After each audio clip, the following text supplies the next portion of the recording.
Fala galerinha do Motiva, tudo bem com vocês? Professor Paulo Ricar na área. E no nosso encontro de hoje, continuaremos nossa abordagem em torno de alguns elementos gramaticais, particularmente um dos conteúdos que eu mais gosto de trabalhar, principalmente pela sua praticidade e aplicabilidade.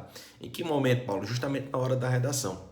É um conteúdo gramatical, que pode ser cobrado durante a prova objetiva, mas ele tem muita sua relevância e, como eu já disse, aplicabilidade no momento da execução da redação, ou seja, ali você está ativamente colocando em prática esses conhecimentos gramaticais adquiridos ao longo da sua formação aí.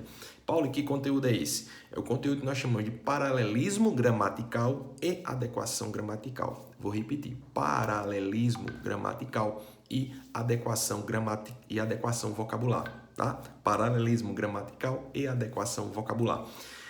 Esse conteúdo é muito importante porque quando eu penso numa norma culta, né, aquela competência 1 que vai exigir muito de vocês o domínio dessas regras gramaticais, esses são dois aspectos, sim, que são exigidos, cobrados de vocês e analisados aí dentro da competência 1. E a gente sabe que a competência 1 é muito fácil da gente aí não conseguir fechar, justamente por um conjunto de estruturas e regras gramaticais que muitas vezes por um deslize ou falta de atenção mesmo, a gente acaba não seguindo e acaba se somando a outros e assim a gente facilmente acaba perdendo os pontos na competência 1. Principalmente esse de paralelismo gramatical, no qual nós temos uma subdivisão, paralelismo sintático, o paralelismo semântico, né, e outras possibilidades de paralelismo, né, paralelismo coesivo, não é isso?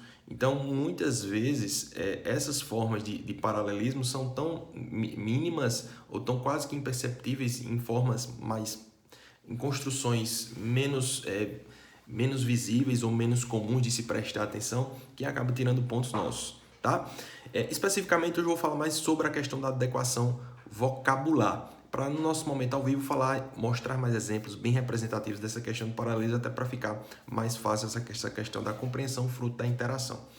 Indo agora para a questão da adequação vocabular, é importante, antes de falar da adequação vocabular ou da escolha vocabular, um dos aspectos também exigidos na competência 1 do Enem, além de tantos outros, que o foco aqui não vai ser a competência 1, mas um desses aspectos. 2, né? E paralelo à escolha vocabular, adequação vocabular, existe a escolha, a adequação ao registro. Então, cuidado com essas duas nomenclaturas. Escolha e adequação ao registro e escolha e adequação vocabular. Escolha e adequação ao registro. Está voltado mais para o registro formal e informal da língua, de uso da língua. Ou seja, Paulo, como assim? Se eu estou fazendo uma redação, lógico que eu tenho que buscar uma escolha de um registro. E que registro é esse? Um registro formal, já que lá me pede que eu siga a norma padrão, a norma culta. Então, quando eu falo de registro, de escolha de registro, adequação a registro, eu estou falando de formalidade e informalidade. Ou seja, no meu texto não pode aparecer marcas de coloquialidade, não pode aparecer marcas de oralidade, por exemplo, que são frutos de contextos mais informais. Então, tenham muito cuidado, né? É um elemento que fruto da sua nomenclatura, da sua configuração também, da sua ocorrência, se assemelha muito à questão da escolha vocabular, da adequação vocabular. Então, as marcas de oralidade, as marcas de informalidade não podem ser aceitas aí na norma culta e então aí andam paralelos à adequação vocabular, beleza? Ou seleção vocabular. Indo agora para a questão da adequação vocabular, ou seja, da escolha vocabular, é muito importante que tenhamos atenção, justamente como o próprio nome já está dizendo, escolha vocabular, adequação vocabular, na escolha e seleção de determinadas palavras. E eu costumo até falar que estão num conjunto só associado a essa ideia do registro, formal e informal. Então, quando eu escolho uma palavra da informalidade, ele chama especificamente de registro. Mas eu posso enquadrar muito bem o que eu chamo de seleção vocabular. Ou seja, a sua seleção vocabular não foi boa, né? Você escolheu uma palavra que veio tá aí mais na informalidade. Um exemplo clássico, um exemplo muito clássico. A palavra coisa. Né? A palavra coisa é muito usual no nosso vocabulário, porque ela serve para tudo, mas é uma palavra que, dependendo do contexto, ela está muito empregada em situações informais. Então, entra aí como uma questão de registro. E aí eu costumo chamar de seleção vocabular como um todo, porque não vão entrar só as questões de registro, e sim as questões de escolha de certos vocábulos. Aí, quando a gente está falando especificamente de escolha de vocabulário, de adequação vocabular, vai aí de palavras parecidas, próximas, palavras que podem lhe confundir em relação à estrutura, à sua forma, um acento, uma grafia, e outras tantas palavras que também têm a sua construção próxima. Então, é isso que vai entrar muito na questão da adequação vocabular. Paulo, seja mais específico para a gente. Por exemplo, uma das recursos linguísticos, uma das construções linguísticas que são próprias da língua portuguesa são as palavras parônimas. O que são palavras parônimas? Parônimas parecidas. Ah, Paulo, mas eu já vi falar nas palavras homônimas. Sim, existem as palavras homônimas. São as palavras que são iguais em alguma coisa, homônimas no som, né? Na forma. Por exemplo, a palavra colher. Colher e colher. São palavras homônimas. Homônimas em quê? Na forma. Então, são homógrafas. Né? E existem palavras que têm a sua pronúncia igual, então elas já são homófonas. Então elas podem ser iguais na pronúncia, iguais na grafia. Beleza? Então, saindo um pouco das palavras homônimas, tem as palavras parônimas, que são palavras parecidas. Então, isso pode comprometer a sua adequação vocabular. Por exemplo, você troca uma letra por outra sem querer, querendo. Então, isso está comprometendo justamente a adequação vocabular, ou seja, a escolha, a seleção das palavras. Exemplo clássico, palavras como absolver, no sentido de perdoar, e absorver, né, no sentido de aspirar. Então veja que até a pronúncia é muito parecida e a sua forma também. Palavras que vocês podem usar, tem a ideia de podem ser que apareçam no momento que você vai escrever, né? Palavras como descrição, que é o ato de descrever com e discrição, está voltado, escrito com I, é prudência. Palavras como emigrar, deixar um país, e imigrar, entrar no país. Palavras como eminente, iminente. Então, são palavrinhas muito flagrante, infligir e infringir, mandado, mandato, ratificar, retificar, tráfego e tráfico, soar e suar. Ou seja, lógico que vocês têm atenção a essas palavras e vocês conhecem praticamente todas essas palavras que eu disse. Muitas vezes, quando vocês têm a dúvida, vocês nem usam. Mas aí é que você tem que ter uma atenção redobrada, porque entrando nesse contexto da adequação vocabular, se você muda uma palavra dessa, fruto de serem muito parecidas, quando eu escrevo ratificar, que é confirmar, no lugar de retificar, que é corrigir, eu mudo completamente aquilo que eu estou dizendo. Então, a sua escolha vocabular, a sua seleção vocabular está comprometendo aquela estrutura sintática que ali está, naturalmente, comprometendo a compreensão, alterando o sentido. Então, por isso que a escolha vocabular ela é extremamente importante.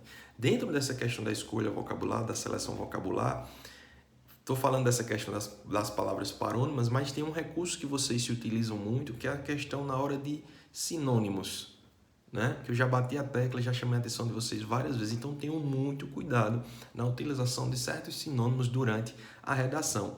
Óbvio que os sinônimos, primeiro, são recursos de coesão, eles ajudam na progressão temática, eu já chamei a atenção de vocês várias vezes para isso, eles são extremamente importantes. Vai se utilizando de sinônimos próximos, parecidos, literalmente, às palavras-chave que vão sendo colocadas no texto. Só que muitas vezes, fruto às vezes de muitas expressões que vocês acabam encontrando aí em pesquisas, em dicionários, etc., vocês acabam colocando palavras que, por mais que estejam lá numa lista de sinônimos, vocês têm que estar atentos ao contexto. Então, muitas vezes, aquela palavra que você jogou ali, você só quis trocar simplesmente um sinônimo pelo outro, mas mesmo estando ali na lista de sinônimos, é uma palavra que não vai estar adequada àquele contexto. Então, como eu acabei de dizer, não vai estar adequada àquele contexto. É uma palavra que não vai estar adequada àquele contexto. Então, tenham muito cuidado, porque às vezes um sinônimo não vai ser um sinônimo direto para aquela palavra. Então, na maioria das vezes, é até interessante que você até mesmo repita. Óbvio que você não vai ficar uma palavra, a mesma palavra uma atrás da outra, 2, 3 linhas seguidas. Você vai também se utilizando de outros recursos de coesão, recursos de referenciação, outros recursos de coesão lexical, outros recursos de coesão sequencial. Então, você pode se utilizando de diferentes recursos para evitar que você coloque uma palavra que fuja do contexto que você está dizendo, prejudicando a sua progressão temática, prejudicando a sua adequação vocabular. Exemplos clássicos que eu sempre uso para chamar muita atenção de vocês. Um exemplo direto para a violência, considerando essa violência no contexto urbano, a violência urbana, né? Está aí voltada para roubos, furtos, latrocínios e por aí vai. Essa palavra violência aí, O máximo que eu vou ter de um sinônimo direto para ela nesse contexto é a palavra criminalidade. Brutalidade não vai me servir. Agressividade não vai me servir. Então, violência aí, o máximo que eu tenho para esse contexto que eu determinei é a questão da violência. Para violência é criminalidade. Então aí eu tenho os sinônimos. Isso aí vai estar dentro da questão da adequação vocabular. Você substitui, por exemplo, como por agressividade, como brutalidade, como eu disse, não vai estar num contexto mais preciso. Então vai estar destoando um pouco da seleção vocabular precisa, exata, direta para aquele contexto. Outra palavra, por exemplo, a palavra fome. O sinônimo para fome. Me dê um sinônimo para fome. O máximo que nós temos é estado de insegurança alimentar. Porque fome é isso, é um estado de insegurança alimentar. Fome é aquela situação em que eu me encontro, em que a pessoa se encontra, em que a família se encontra e elas não têm previsão, elas não têm perspectiva de quando e do que vão comer. Fome, você não tem a perspectiva de quando e de como, de quando e do que vai comer. Então, por isso que se chama de estado de insegurança alimentar. Você não tem segurança quando e o que vai comer. Então, por isso que é uma estrutura bem mais extensa para a fome. Né? Então, qual outro sinônimo para fome? Direto nós não temos, além desse. Então, você vai ter que se utilizar de outros recursos de coesão também. Se você colocar uma palavra que não vai ter nada a ver, você já justamente está fugindo da adequação vocabular. Você está se distanciando. Por isso que é importante a questão dos sinônimos. Vejam tanto de coisa que eu chamo a atenção de vocês dentro dessa questão da adequação vocabular. Atenção para a questão das palavras parônimas, que são parecidas, né, que muda só uma letrinha, já muda completamente o sentido. Chama a atenção de vocês para essa utilização de determinados sinônimos que muitas vezes pode destoar do contexto em que você está se utilizando. E chama a atenção de vocês agora para outras expressões que também são muito comuns. Nosso momento ao vivo eu vou retomar, vou especificar de maneira mais detalhada, mas já para vocês irem lembrando aí. Por exemplo, expressões como dentre e entre. Eu já vou soltando aqui para que vocês vão assimilando. Existe uma diferença entre dentre e entre? Quando é que eu uso um, quando é que eu uso o outro?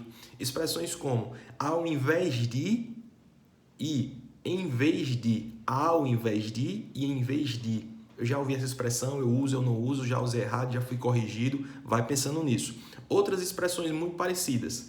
Acerca de e acerca de. Vejam que na minha fala a mesma coisa, ó. Acerca de e acerca de. Só que existe acerca junto de, acerca separado de e acerca de com o verbo haver. A com o verbo haver, H-A. Acerca de. Então tem que ter muito cuidado. Expressões como sequer junto, sequer, existe sequer separado. Expressões como se não junto e se não separado. Paulo, existe se não junto? Eu nunca vi essa expressão. Será que eu posso usar? Para que ela serve? Então vejam, gente, são expressões muito comuns que vão entrando dentro dessa questão da adequação vocabular. Lembrando que, paralela a essa questão da adequação vocabular, existe a adequação ao registro, que vai entrar em aspectos de formalidade e de informalidade, pegando, por exemplo, os aspectos de marcas de oralidade. Beleza? No nosso momento ao vivo eu vou trazer outros exemplos para a gente analisar, reforçando a questão da adequação vocabular e pontuando a questão do paralelismo gramatical, algo que também tira muito pontinhos de vocês aí na norma culta, na competência 1. Então é isso. Bom revê-los e até a próxima. Valeu!